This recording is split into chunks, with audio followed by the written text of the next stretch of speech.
Most farmers remembered the exact moment they bought the wrong tractor. Not because the machine broke down on day one. That would have been easier to deal with. It is the slow realization that gets you. The moment 3 harvests in when you are sitting at the kitchen table doing the numbers and something does not add up. And then it hits you. The machine was wrong from the beginning. I want to talk about that today. Not to point fingers at anyone, but because I've watched it happen to good farmers more times than I care to count, and because nobody at the dealership is going to sit down with you and walk you through what the wrong decision actually costs over 10 years on a working farm. Stay with me here, because the third story is the one that will make you think twice before you sign anything. The first farmer I want to tell you about bought too small. He had a mixed operation, some hay, some cultivation, some loader work through the yard. He went with a lower horsepower utility tractor because the price was right, and the salesman told him it would handle his workload comfortably. It did handle it, just barely. Just enough that the machine was working near its limit almost every single day. Here is what most people do not understand about running a tractor consistently at the top of its capacity. You are not just wearing the engine faster, you are burning more fuel to produce the same result because the machine is straining instead of pulling. You are shortening the service intervals because heat and stress accumulate faster in a machine that never gets an easy day.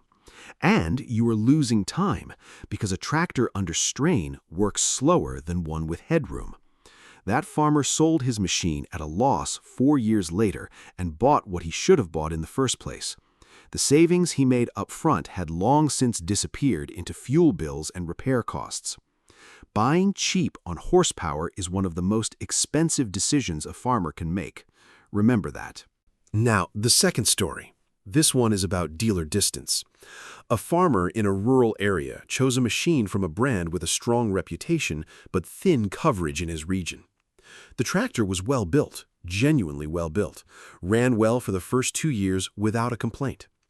Then, during the second week of harvest, it threw a fault code that required dealer diagnostic equipment to clear.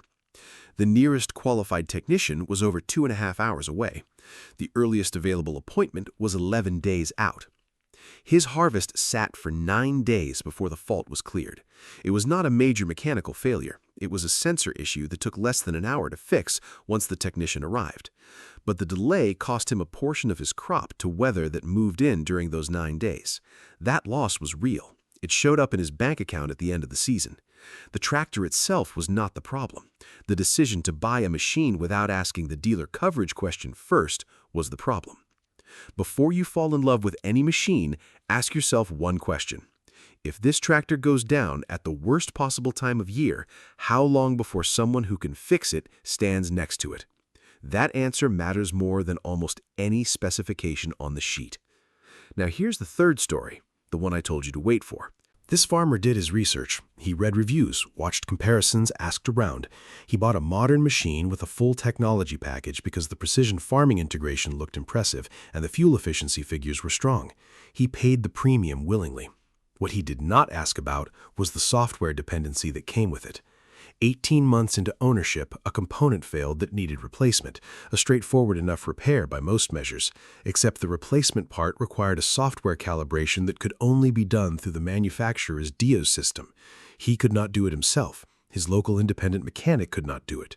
The machine sat for over 2 weeks during a critical spring window, while he waited for a dealer visit and the correct software authorization to complete the repair.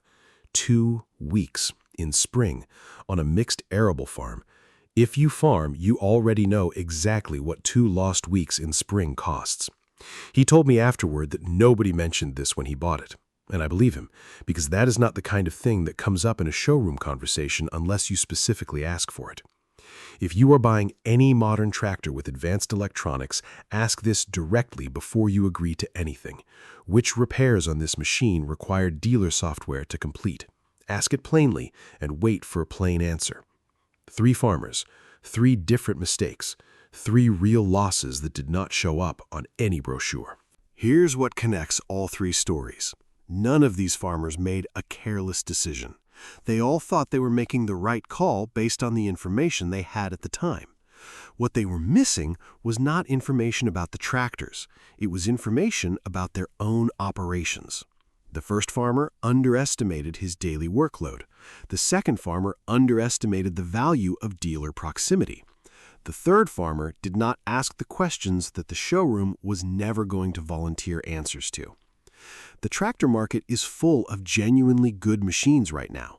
The question was never which machine is best. It was always which machine fits your farm, your location, and your way of working. Those are three different questions, and they all need an honest answer before you spend $100,000 and find out the hard way.